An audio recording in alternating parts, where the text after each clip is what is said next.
ಎಲ್ಲೆಲ್ಲಿ ಬಿಜೆಪಿ ಮುನ್ನಡೆಯನ್ನ ಕಾಯ್ದುಕೊಂಡಿದೆ ಅಂತ ಹೇಳಿ ಜಾಟ್, ಗುಜ್ಜರ್ ಹಾಗೆ ಪೂರ್ವಾಂಚಲ್ ಪ್ರಾಬಲ್ಯ ಇದ್ದಲ್ಲಿ ಬಿಜೆಪಿ ಲೀಡನ್ನ ಪಡ್ಕೊಂಡಿದೆ. ಮುಸ್ಲಿಂ ಪ್ರಾಬಲ್ಯವಿರುವಂತಹ ಕ್ಷೇತ್ರಗಳಲ್ಲೂ ಕೂಡ ಕಮಲ ಪಡೆಗೆ ಪ್ರಾಬಲ್ಯ. ಪೂರ್ವ ದೆಹಲಿಯ ಎಲ್ಲ 7 ಕ್ಷೇತ್ರಗಳಲ್ಲೂ ಕೂಡ ಬಿಜೆಪಿ ಮುನ್ನಡೆಯಲಿದೆ.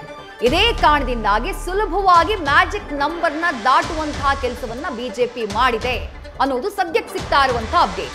ಮುಸ್ಲಿಂ ಪ್ರಾಬಲ್ಯವಿರುವಂತಹ ಕ್ಷೇತ್ರ, ಪೂರ್ವಾಂಚಲ ಪ್ರಾಬಲ್ಯವಿರುವಂತಹ ಕ್ಷೇತ್ರ, ಜಾಟ್ ಗುಜ್ಜರ್ಗಳಿರುವಂತಹ ಕ್ಷೇತ್ರ, ಒಟ್ಟು 7 ದೆಹಲಿಯ ಪೂರ್ವ ದೆಹಲಿಯ ಒಟ್ಟು 7 ಕ್ಷೇತ್ರಗಳಲ್ಲಿ ಮುನ್ನಡೆಯನ್ನ ಕಾಯ್ದುಕೊಂಡಿದೆ ಬಿಜೆಪಿ.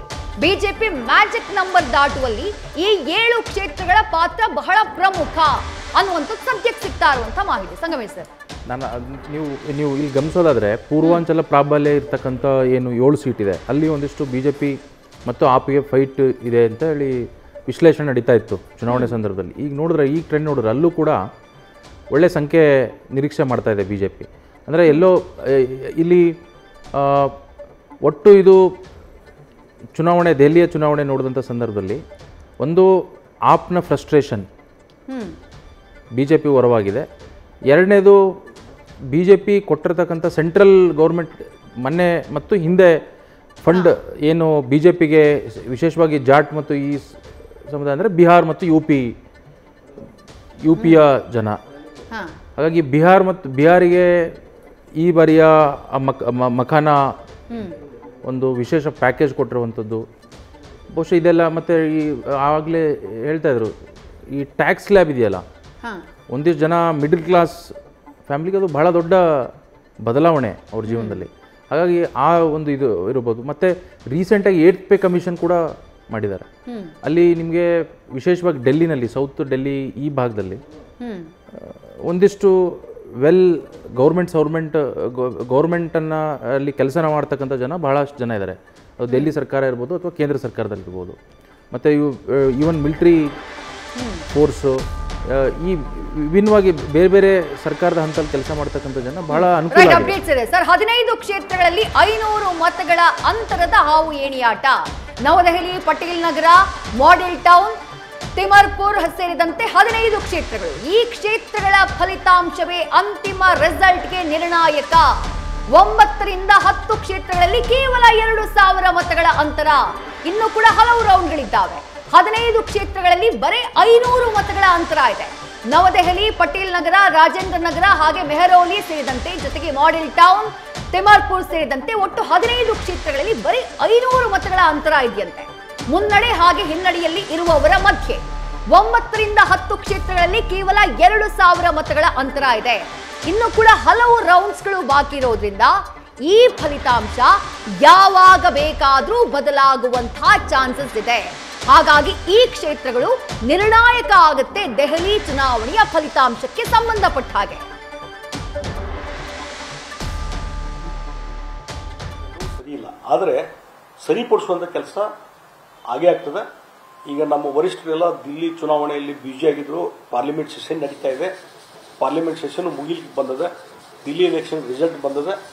ಆ ಹಿನ್ನೆಲೆ ಇಟ್ಟುಕೊಂಡು ಇನ್ನು ಕೆಲವು ದಿವಸಗಳಲ್ಲಿ ಇದಕ್ಕೊಂದು ಸ್ಪಷ್ಟವಾದಂಥ ನಿರ್ಧಾರಗಳನ್ನು ನಮ್ಮ ವರಿಷ್ಠರು ತೆಗೆದುಕೊಳ್ತಾರೆ. ಈ ಎಲ್ಲ ವಾದ ವಿವಾದಕ್ಕೆ ಭಿನ್ನಮತ ಮತ್ತೊಂದು ಎಲ್ಲದಕ್ಕೊಂದು ಇತಿಶ್ರೀ ಹಾಡಿ ಒಂದು ಏನು ಡಿಸಿಪ್ಲಿನ್ ಪಾರ್ಟಿ ಅಂತಿದೆ, ಆ ಡಿಸಿಪ್ಲಿನ್ ಪಾರ್ಟಿ ಅದನ್ನು ತೋರಿಸುವಂಥ ಕೆಲಸ ನಮ್ಮ ಪಕ್ಷದಲ್ಲಿ ಆಗ್ತದೆ. ಅಲ್ಲ, ರಾಜ್ಯಾಧ್ಯಕ್ಷರ ಬದಲಾವಣೆ ವಿಚಾರ ಸಾಕಷ್ಟು ಚರ್ಚೆ ಆಗ್ತದೆ. ತಾವು ಹಿರಿಯರಾಗಿ ಪಕ್ಷಕ್ಕೆ ಅಧ್ಯಕ್ಷರ ಬದಲಾವಣೆ ಇದೆಯಂತ ನೋಡಿ, ಚುನಾವಣೆ ಬಂದಿದೆ.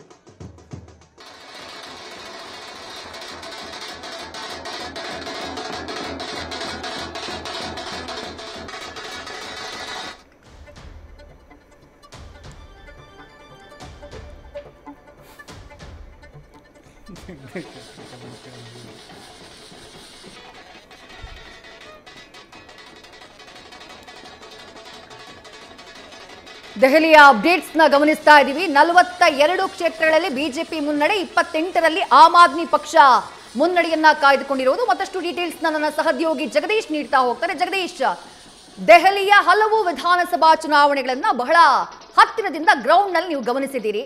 ಸದ್ಯಕ್ಕೆ ಒಂದಿಷ್ಟು ಅಪ್ಡೇಟ್ಸ್ ಬಂತು.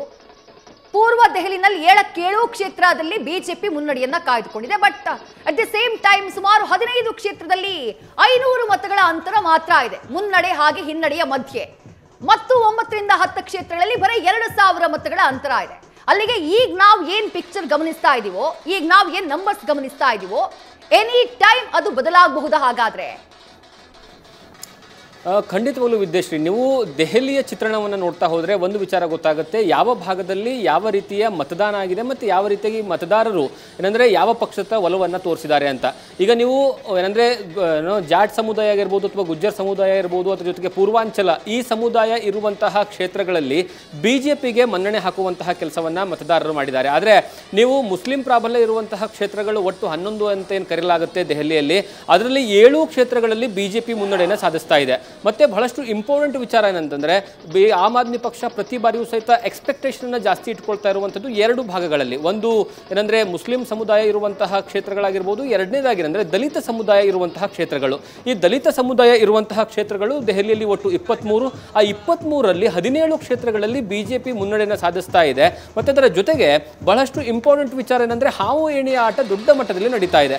500 ಮತಗಳಿಗಿಂತ ಕಡಿಮೆ ಇರುವಂತಹ ಏನಂದ್ರೆ ಅಂತರ ಇರುವಂತಹ ಕ್ಷೇತ್ರಗಳು ಬರೋಬ್ಬರಿ 12ರಿಂದ 15 ಕ್ಷೇತ್ರಗಳಿದಾವೆ. ಅಂದ್ರೆ ಈ ಕ್ಷೇತ್ರಗಳಲ್ಲಿ ಯಾವಾಗ ಬೇಕಾದರೂ ಏನಾದರೂ ಆಗಬಹುದು, ಅಂದ್ರೆ ಯಾರ ಪರವಾಗಾದರೂ ಸಹಿತ ರಿಸಲ್ಟ್ ಬರ್ಬೋದು. ಯಾಕಂದ್ರೆ ಈಗ ಇನ್ನು ಕೇವಲ 6ರಿಂದ 7 ಸುತ್ತಿನ ಮತದಾನ ಮಾತ್ರ ಕೌಂಟ್ ಆಗ್ತಾ ಇದೆ. ಇನ್ನೂ ಏನಂತಂದ್ರೆ 4ರಿಂದ 5 ಹಂತದಲ್ಲಿ ಏನಂದ್ರೆ 5 ರೌಂಡ್ಸ್ ಕೌಂಟಿಂಗ್ ಆಗಬೇಕು. ಆ ಸಂದರ್ಭದಲ್ಲಿ ಯಾವುದೇ ಹಂತದಲ್ಲೂ ಸಹಿತ ಏನಾದರೂ ಆಗ್ಬೋದು. ಮತ್ತೆ ಇನ್ನೊಂದು 2,000 ಅಂತರ ಮತಗಳ ಏನಂತಂದ್ರೆ ಹಾವು ಎಣ್ಣೆ ಆಟದಲ್ಲೂ ಸಹಿತ 7ರಿಂದ 9 ಕ್ಷೇತ್ರಗಳಿದಾವೆ. ಆ 9 ಕ್ಷೇತ್ರಗಳಲ್ಲೂ ಸಹಿತ ಏನಾದರೂ ಆಗ್ಬೋದು. ಅಂದ್ರೆ ಈಗ ಸದ್ಯ ಇರುವಂತಹ ಟ್ರೆಂಡ್ ಪ್ರಕಾರ ಏನಂದ್ರೆ BJP ಲೀಡಲ್ ಇದ್ರೂ ಸಹಿತ ಕೊನೆ ಹಂತದಲ್ಲಿ ಆ ಒಂದು ಹಾವು ಎಣಿಯ ಆಟದಲ್ಲಿ ಮುಗ್ಗರಿಸಲೂಬಹುದು, ಮತ್ತು ಅಥವಾ ಏನಂದ್ರೆ ಈಗಿರುವಂತಹ ಕ್ಷೇತ್ರಗಳನ್ನ ಯಥಾವತ್ತಾಗಿ ಅದು ಮುಂದುವರಿಸಿಕೊಂಡು ಹೋಗಬಹುದು. ಯಾಕಂದ್ರೆ ಈಗ ಸದ್ಯ ಇರುವಂತಹ 15 ಕ್ಷೇತ್ರಗಳ ಪೈಕಿ ಆಮ್ ಆದ್ಮಿ ಪಕ್ಷ 8 ಕ್ಷೇತ್ರಗಳಲ್ಲಿ ಮುನ್ನಡೆಯನ್ನು ಸಾಧಿಸಿಕೊಂಡ್ರೆ 7 ಕ್ಷೇತ್ರಗಳಲ್ಲಿ BJP 500ಕ್ಕಿಂತ ಕಡಿಮೆ ಅಂತರದಲ್ಲಿ ಮುನ್ನಡೆಯನ್ನು ಸಾಧಿಸಿಕೊಳ್ತಾ ಇದೆ.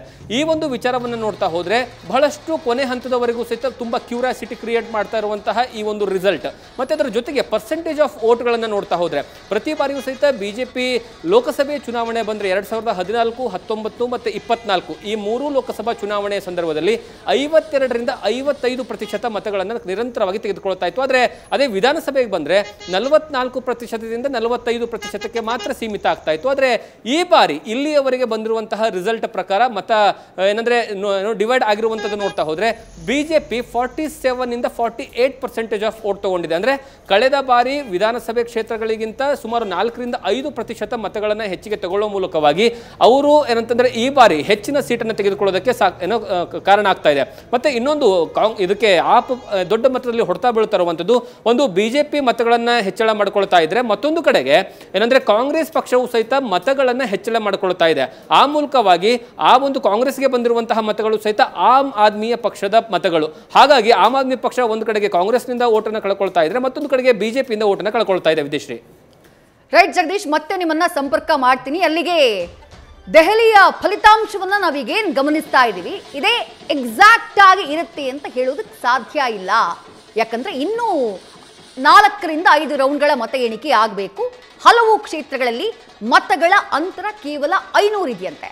ಇನ್ನೂ ಕೆಲ ಕ್ಷೇತ್ರಗಳಲ್ಲಿ 9ರಿಂದ 10 ಕ್ಷೇತ್ರಗಳಲ್ಲಿ ಮತಗಳ ಅಂತರ ಕೇವಲ 2,000.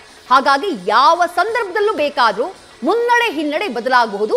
ಮೇಲ್ಗಡೆ ಕಾಣಿಸ್ತಾ ಇರುವಂತಹ ನಂಬರ್ಸ್ ಕೂಡ ಬದಲಾಗುವಂತಹ ಸಾಧ್ಯತೆ ಇದೆ. ಬಟ್ ಸದ್ಯಕ್ಕೆ BJP ಮುನ್ನಡೆಯನ್ನ ಕಾಯ್ದುಕೊಂಡಿದೆ 42 ಕ್ಷೇತ್ರಗಳಲ್ಲಿ.